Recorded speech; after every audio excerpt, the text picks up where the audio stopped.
I remember back when I used to work at Orlex a lifetime ago, we helped you with your home studio way back then. Way back when, yeah. And I remember we did a lot of different things there, but the thing I remember the most is when you called us and said, I was up listening to old Beatles tracks all night, and I never knew that Paul played a fretless bass on this one track. Because you could start to hear some things. And I mean, you have a great history with understanding acoustics. You even wrote a book on it. And so the name of that book is Acoustic Design for the Home Studio. Yeah, I've got that in the office, and it's a great resource for people. Thank you. And what got you started being interested in acoustics? I was, as editor of EQ, I was touring a lot of studios and just hearing the difference that it made when you went into a room that really was well treated. And once you start to recognize that, I won't say the name, but I went into a very famous engineer's studio who was working on a major artist project, and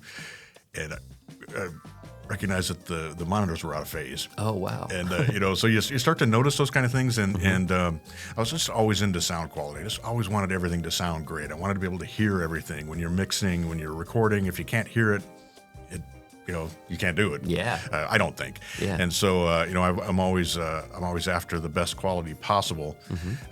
And as I learned more about it, I just got into it.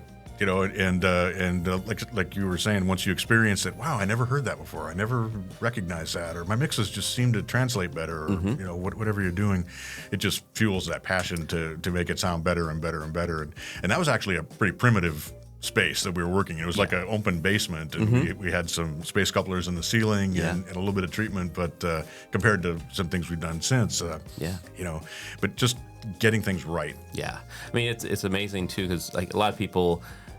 They hear about acoustical treatment and they're just like, yeah, I'm sure that might make a difference, but how much of a difference could it make? I'd rather invest in these speakers or these new microphones or compressors. And but honestly, I'm a little biased because of what I do, but I feel like it's probably one of the best investments you can make. Absolutely. Yeah. I of course love fine monitors and great microphones and all that stuff, but if you can't hear them correctly, and you can't trust your room, then it seems like you're not getting value out of them, and they're just not sounding as good. And I love having that for the sake of just listening to music as much as I do, recording and mixing and all that kind of stuff, just to hear what the actual engineers, intended. For sure. And producers and artists and things. It's so much fun to me. Yeah. What was the driving factor in writing the book?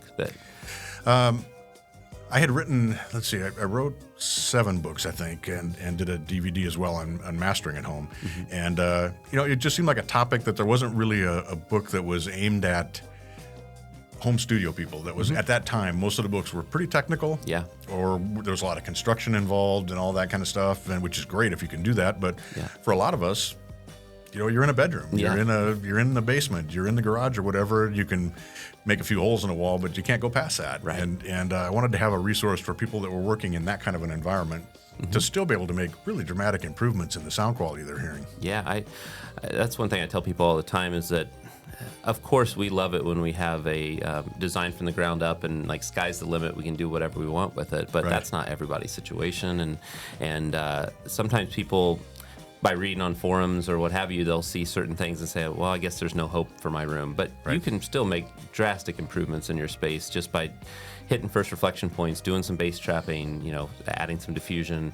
It's not like it may not be as good as those facilities that had all the options available, but you can still have a really nice sounding room. Better is better. Yeah, better is better, right? Yeah, it's like perfection is the enemy of the good, right? Yeah, it's and so we don't want that.